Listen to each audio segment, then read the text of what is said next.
Phaeochromocytoma എന്ന് പറഞ്ഞൊരു കണ്ടീഷനുമായിട്ട് ബന്ധപ്പെട്ട് നഴ്സിംഗ് എക്സാംസിന് ചോദിക്കാൻ സാധ്യതയുള്ള കുറച്ച് ഇമ്പോർട്ടൻറ്റ് പോയിന്റ്സ് നമുക്ക് നോക്കാം.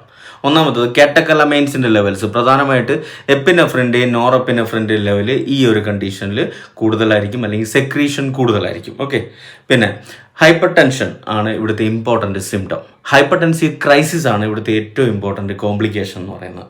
അതുകൊണ്ട് തന്നെ BP ആണ് ഈ ഒരു കണ്ടീഷനിൽ പ്രധാനമായിട്ടും മോണിറ്റർ ചെയ്യേണ്ടത്. ഓക്കെ, എന്തുകൊണ്ട് ഇങ്ങനെ BPയും കാര്യങ്ങളൊക്കെ വരുന്നു എന്ന് ചോദിച്ചാൽ ഈ കണ്ടീഷനെ കുറിച്ച് മനസ്സിലാക്കണം.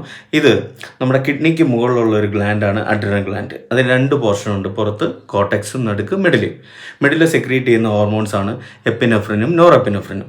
ഈ മെഡിലയുടെ ബിനൈൻ ട്യൂമറിനെയാണ് നമ്മൾ ഫിയോക്രോമോസൈറ്റോമ എന്ന് പറയുന്നത്. അപ്പോൾ സ്വാഭാവികമായിട്ടും ഈ എപ്പിനെഫ്രിൻ്റെ നോറെപ്പിനെഫ്രിൻ്റെ അളവ് കൂടുമ്പോൾ ഇത് സിമ്പതറ്റിക് ആക്ടിവേഷൻ ചെയ്യിപ്പിക്കും, ബ്ലഡ് പ്രഷറും ഹാർട്ട് റേറ്റും ഒക്കെ കൂടി നിൽക്കും.